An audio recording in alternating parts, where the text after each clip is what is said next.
I'm here with Briarcliff Manor Fire Department Hook and Ladder Company members, Robert Cerrone and Joseph Lalak, both of them 50-year members.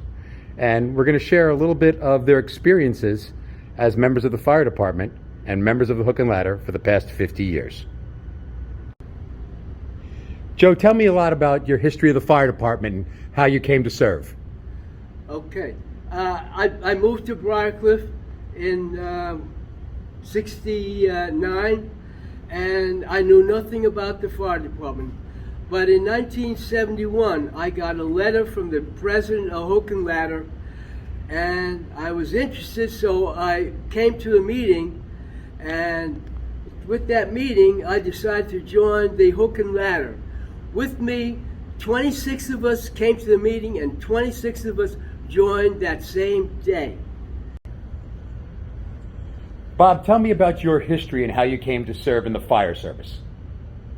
Yes, well, I came to Briarcliff as a 14-year-old in 1957, went to Briarcliff High School, and, I was aware of the fire department. Actually, the old firehouse was still in operation, which is up the street from the new fire department building, which was built in 1963, I believe. And I was interested in the fire department. When I got out of college, I decided to join the fire department originally in 1966.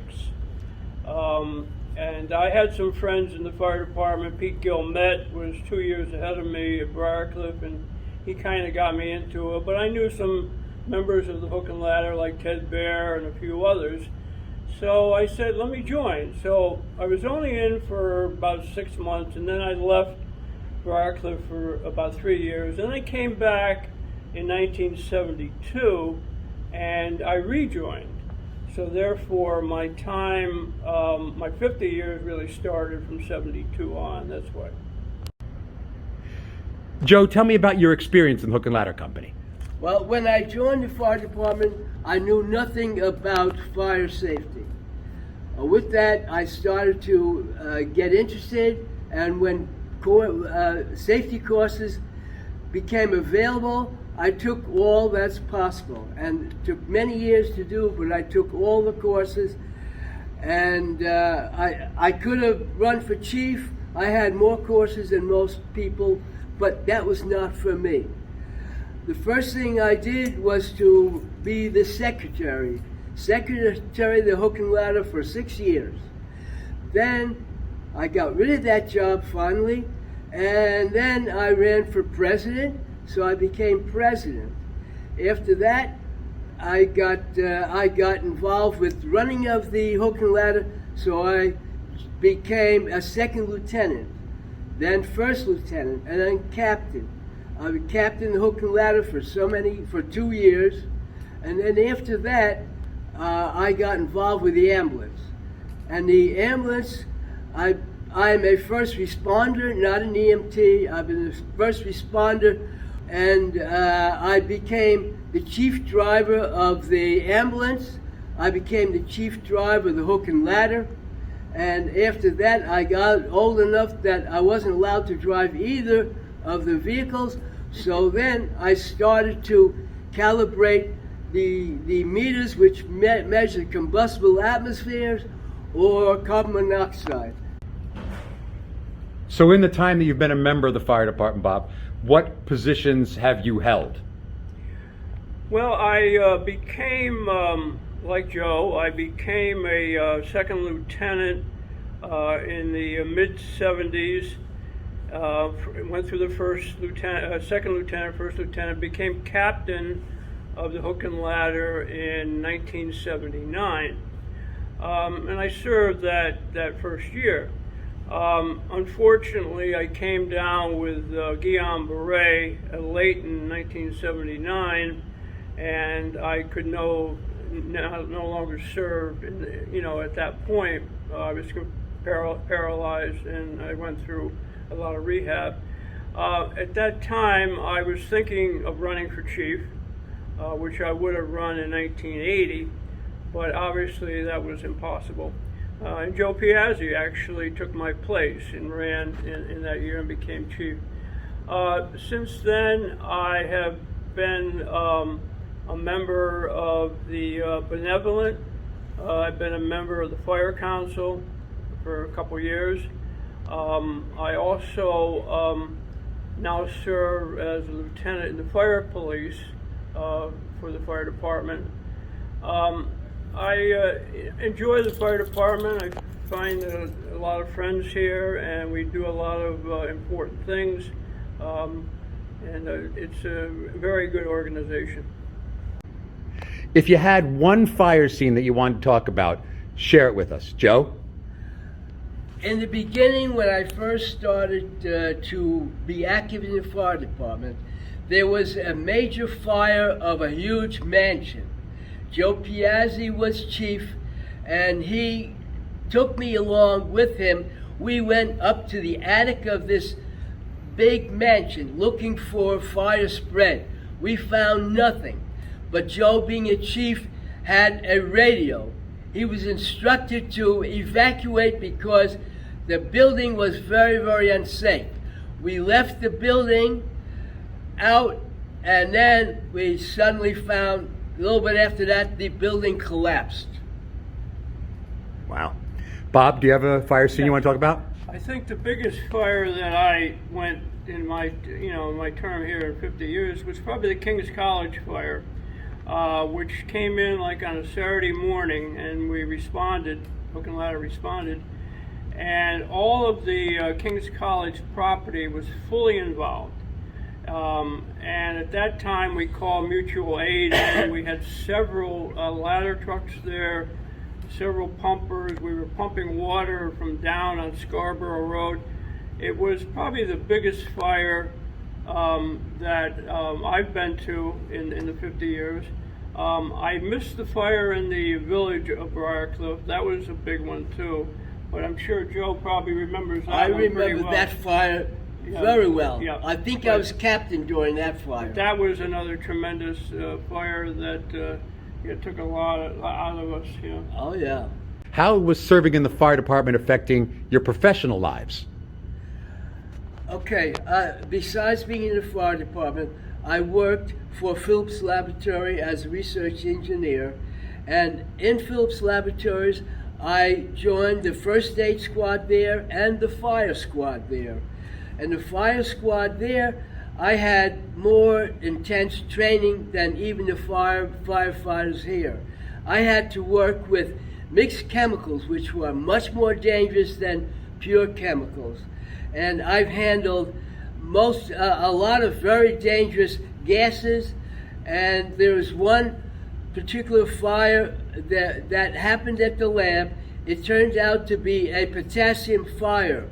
The technician came out of the lab, and I was there. The fire was going, but he couldn't go in there. So I got an air pack. I put the air pack on him. The two of us went into the lab to put out that potassium fire. It just takes a little sand, which he had all set. He put the fire out, and we left the lab. Everything was fine because of my putting an air pack on him, and he was able to go in and take care of it. I was in construction for many years, and as mostly hospital work and in larger buildings. And as a result of what I learned from the fire department, I used that because part of my job was safety. I would certainly check the fire extinguishers, check the exits, everything that I learned from the fire department, I was able to apply to the construction trade. Joe and Bob, you've got a lot of experience in the fire service. Talk to me a little bit about what it's like to be a part of the fire department family. Okay, one thing which I remember, I was involved with involved with getting the whole family involved together to have some social activity. One thing I did, they gave me the job of setting up a dinner dance each year, so I ran this dinner dance for the Hook and Ladder for about 10 years. I was able to set it up, and we got the whole family to go there, the adults family. We had a dinner dance in several different places, and it was very, very nice to have that.